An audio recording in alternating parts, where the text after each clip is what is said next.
Hello, I am Martin Fencka and welcome to another episode of Let's Play Civilization 5 as Egypt.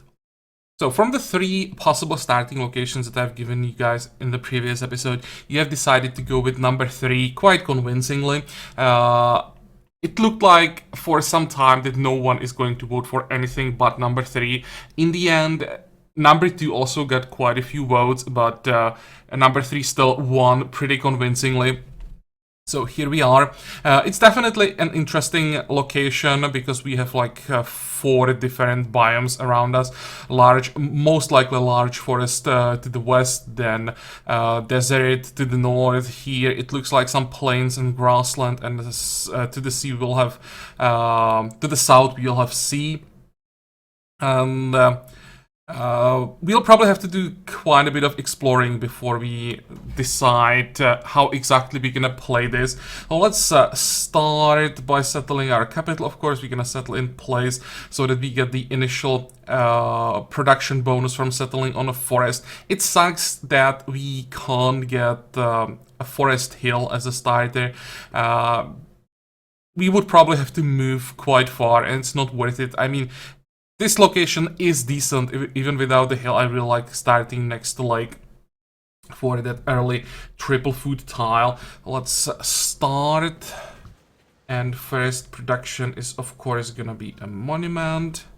Let's make sure that we lock that lake.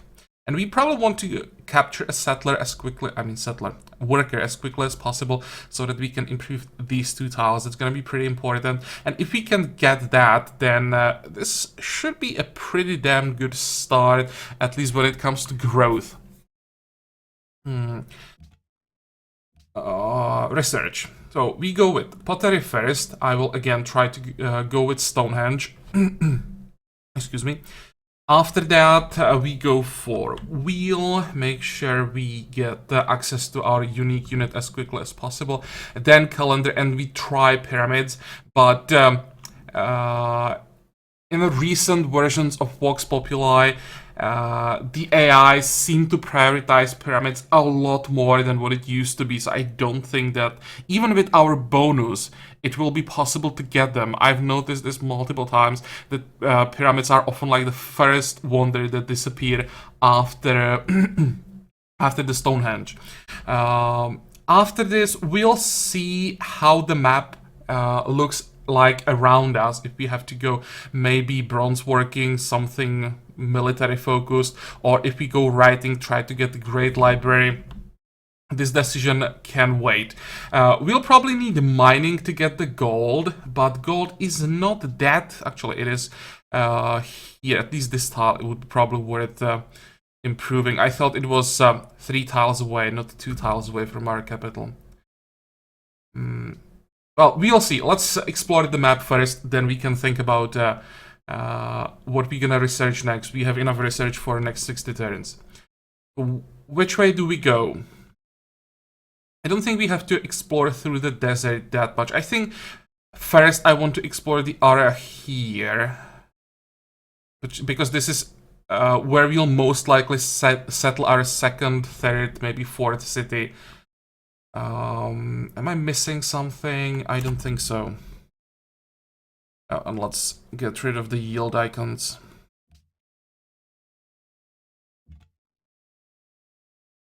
Okay. That's just desert everywhere.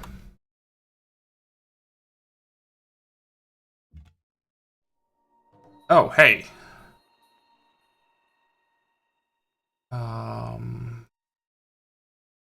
For food, scaling science, and everlasting youth. Let me check everlasting youth again. I get Fountain of Youth so rarely that I have to check this. It's heal additional 5 hit points. And that's it. Well, still nice, but of course the best thing about Fountain of Youth is the yields, right? Scaling science is crazy good. Wow, that's a large desert.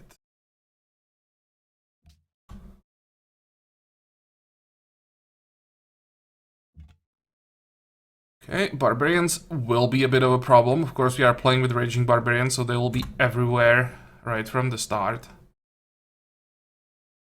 But Chariot Archers should be pretty good when it comes to handling Barbarians.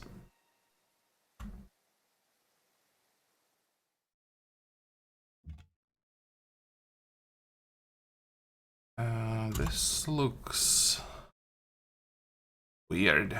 I hope this is not just a peninsula. We get a neighbor in a reasonable distance. I don't want to have a neighbor too close, also not too far. Let's go with Trailblazer, especially with all the jungle around here. It's gonna help a lot. Okay, it looks like just keeps going south. It's turn 7, we haven't met anyone yet, so that probably means we don't have a neighbor close by. Probably turn around and head back, because it seems that there's no one to the south.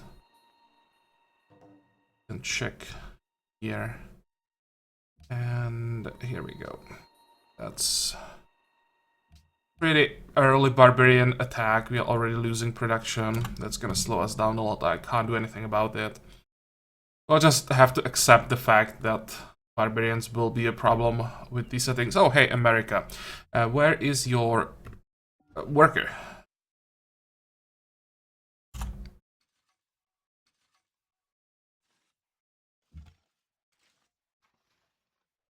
I'm just gonna wait for the worker to finish the improvement and then catch him, pillage the tile. I hope that the Barbarians that we spotted here isn't heading south. Maybe I should actually get the worker right away. So this is pretty risky without the option to pillage the tile. Come on, buddy. I need you to finish that farm as quickly as possible. It's turn 12, so he should finish next turn.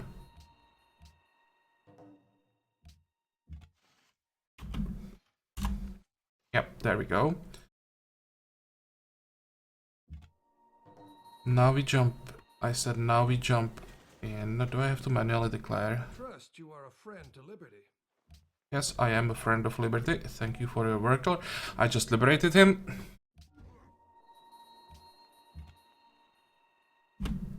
Okay, no warriors around. It's good. We have the monument. How does it look like that research? 2 more turns. So what can we do in 2 turns? Well, probably farming. How does it look like the growth without farming? 3, 4. That's not huge difference. Excuse me. We should get the shrine for free, hopefully. Steel workers. We don't need another pathfinder. Yeah, farming is the only option that we really care about right now. And one thing that I noticed. Oh, it's here now, because when I checked before I started recording, there wasn't the gold price for War Chariot, so I was a bit afraid that we might not be able to buy War Chariots with gold, but it's here now, so 170 each. Fine.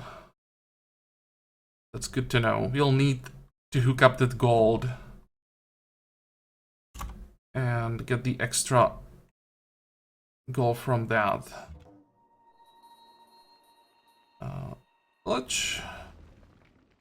Which way do we go?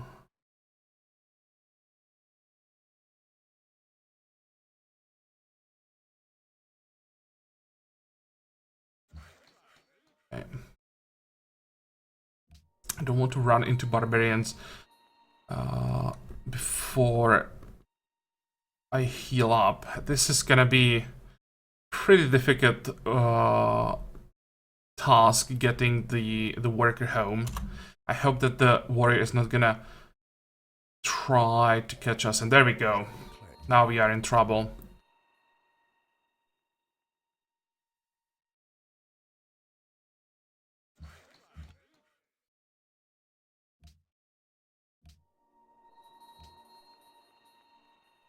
Okay, Okay, there's the gold, but we need more people before we start working at least one more.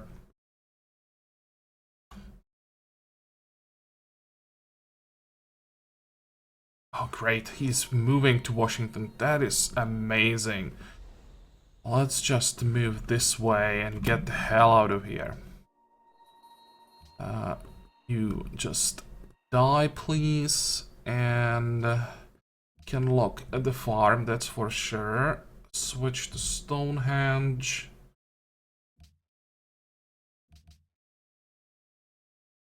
$30 turns to grow, 59 turns to grow, 21 turns to finish Stonehenge. I think we have to go all in on production, make sure we get that Stonehenge. We should be able to catch up when it comes to growth. Once we have the worker home, we get these 2 farms, then we should have more than enough food.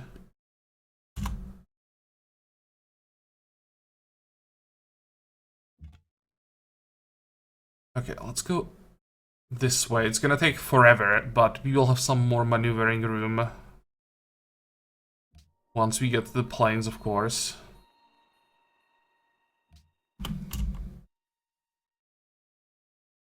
Turns.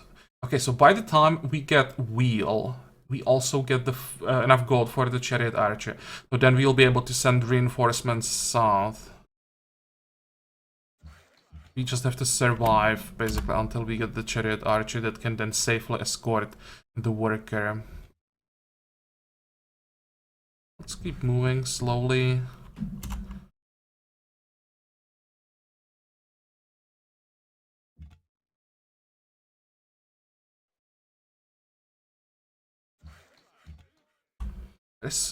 Wait, there's probably a barbarian camp somewhere around here.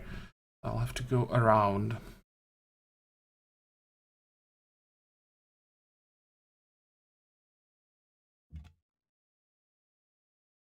It's not a barbarian camp, it's just a barbarian, but it's still a problem. He just moves away. We are out of his vision. I hope he just moves to America, maybe. Okay, dude, just forget about me. Go this way. Good boy.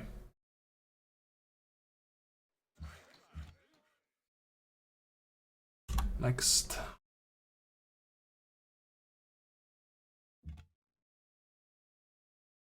Oh, this is great. So far, we are pretty lucky.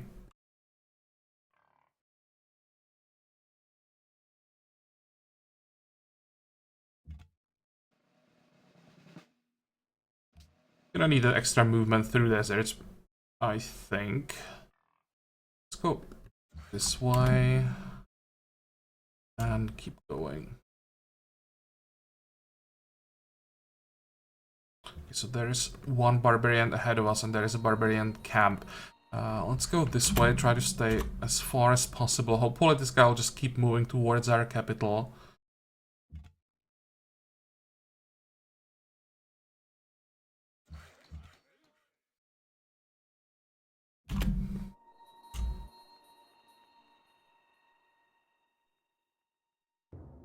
Two more turns.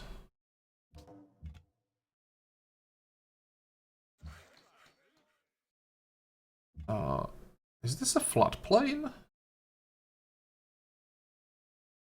Oh, okay. Surprised me a little bit. I was able to move through the desert tile because it doesn't look like a floodplain.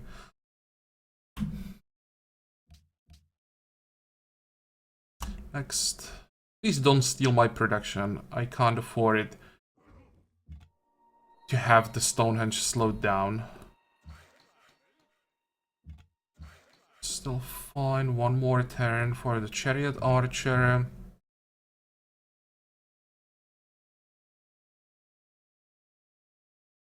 Oh, he's moving back. Great. Just sit here, start working on the farm. You can start healing. And everything looks pretty good. There is our chariot archer. And we probably want to get like 10 of these, maybe even more. And if we wait 4 more turns, then we will also be able to get some culture from the kill. That's too much damage. Okay. When we are 3 turns away from the first social policy, it's definitely worth waiting.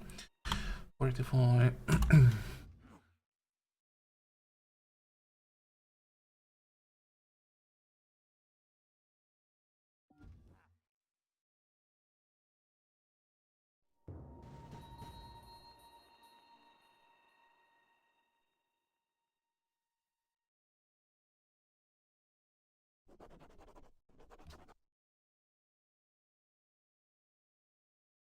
Okay.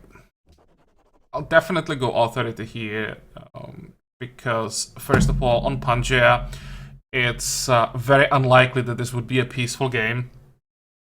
Even if I wasn't aggressive, at some point we'll just have like contested border with half of the civs on the map, and they will start attacking us.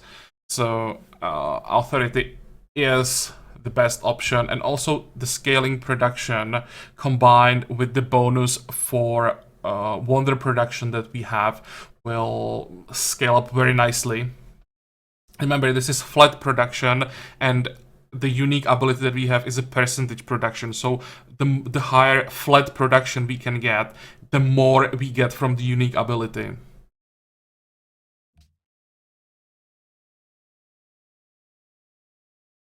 Okay, so next turn, hopefully the Barbarian doesn't run away. Hey, Germany. Please, please, please, come back. Good boy. There is our production and culture. Let's stop the Pathfinder. Wait. What is Trailblazer 3? Is that the one that ignores zone of control? Trailblazer 3. Now they changed this. Attempt to withdraw when faced with a melee attack. 10% outside friendly territory.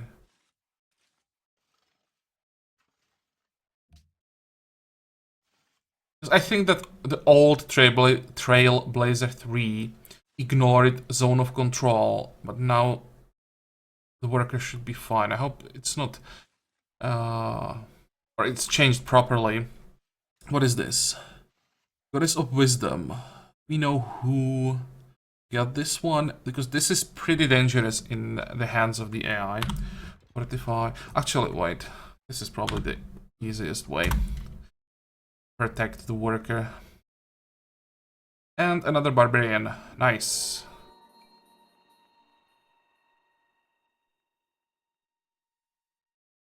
I'll just move back. I want that brute to come to me. Don't want to risk losing the kill to the Pathfinder. It kind of sucks that we got the gold, not the coral. What's the next tile? Next tile will be the coral. Good. Wait, next. And we should get the Stonehenge now. Good.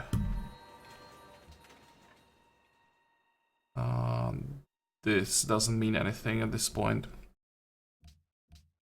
Okay, production. I think... Oh wait, we don't get the free shrine. We get the free council from Stonehenge. Which means if we want to get the religion, we need the shrine. And then we want the granary. Because we of course want the bonus for the wheat. And now the question is, which pantheon do we take? There is no obvious choice. Let's go through this. And I think once we go through the options, I'll make a cut here and we can discuss these options in comments. See what we go with. Ancestors worship, culture from council, science. Be a specialist in the city. It's probably gonna take a while before we get a specialist, so that science would take some time. One culture, it's not that much. There'll be like one faith for quite a long time. Well, ancestors worship is never really bad. It's very rarely really good. So if we can find something better, I'd be happy. Faith and gold from mines on improved resources. Faith from iron production for every 3 citizens in a city. That is interesting. Having production scaling from population without cap, it seems. Oh, well, it's for every 3 citizens, so there doesn't really have to be a cap. But this still could be interesting. We'll have 2 mines, with gold being our main luxury, so we all get more mines. Problem, it doesn't give culture, and it doesn't give science.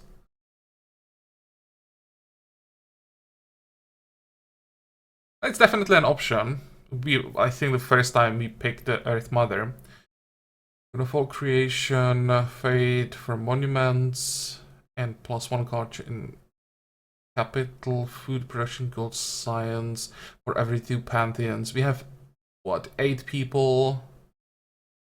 So it would be +4 for all these yields in the end.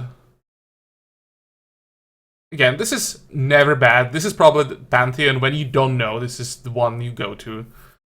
God of Commerce, fate for gold. This is not for us. Quarries, stoneworks. Yeah. At this point, we can't say if we get any quarries or stoneworks. So we can forget about that. Faith and production every time is at the expense of board naturally scaling with game speed. This is probably best for civs that can get extra culture somehow to speed up the board growth.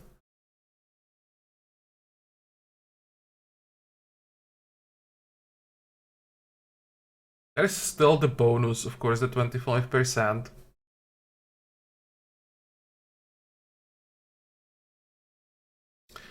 Not sure about this one.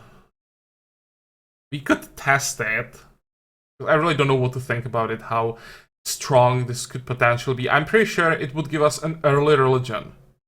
But in the long run, I'm always afraid picking pantheons that don't give culture.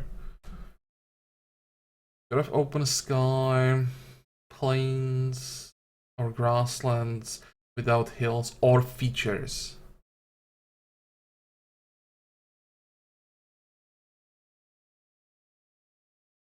But it doesn't say without improvements. So if we just get like farms on all these grasslands and plains, it should work, right? And it would be... You'd be working 1. That would maybe be 2 culture. Because we of course want to work better tiles. +1 fate, +3 gold from pastures. Yeah, and we won't have any pastures, it seems. Or if we get any, it's maybe gonna be 1. Although, maybe we could get some pastures. Horses here would be possible. But it's again hard to say when you don't know if you have the required resources. God of the Sea is not an option. Stars and Sky is not an option. Fate and gold from granaries. Food from farms on wheat. We have 2 wheat tiles, but 1 is a desert wheat, so it sucks. Yep. And I don't think that double wheat is enough. We would have to have 2 wheat next to like first 4 cities or something like that. Then I would probably consider God of the Sun. God of War.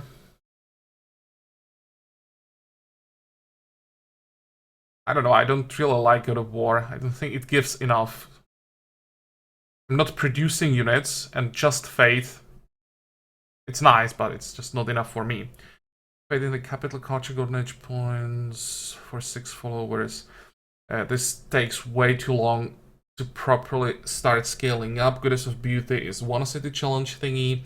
Goddess of Fertility, food and faith from shrines, watermills, and wells. Faster growth rate. Again, this is a pantheon that's never bad, but never amazing, or very rarely amazing. This is basically just a Dutch pantheon. This bonus scale with error game speed. Don't think these are the yields that we want or that we should prioritize. Mountains, okay, that's not gonna work. Faith and culture from palace walls and barracks. That is an option. Not amazing though. We have one lake. Don't have any marshes. Probably also not an option. Goddess of Renewal. We have some forest. And it gives culture, and it gives science. It gives a lot of faith. Can't help it, just Goddess of Renewal is still so strong. We don't have any plantations, so we can forget about springtime. Food resources on Tundra. We don't know if we get any camps, so we can forget about that. And faith, production, and gold from desert tiles with resources. That's the problem, with resources. So we would have only 2 tiles that will benefit from the first part. We have 1 oasis that will get the food. I could just move the Pathfinder north, at least a few tiles, to see if there are maybe some more interesting desert tiles. We know about this desert gold. Yeah, there is another desert gold. And then there is coast. There's more desert gold. I still don't think this is enough. We would have to have like iron, if that's possible.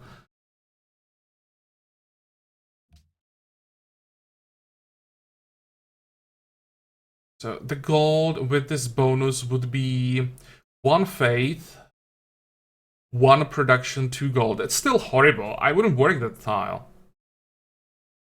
No, Spirit of the Desert is not good enough. So yeah, basically for everything I said, either it's not good enough or it's average at best. But on the other hand, that opens up so many options that we could go with. So what do you think about this, guys? Which one you would pick? Let's discuss this in comments, and we will pick one in the next episode. Probably start some expansion. How does it look like, the research? I'm just checking if I can afford to squeeze in a settler before I start working on pyramids. Probably not. 9. That would be what, 14? Yeah, that's not gonna happen. Well, we'll see. First, we have to pick the pantheon, and about the rest, we'll just think about it. Think about during the next episode. That's what I'm trying to say.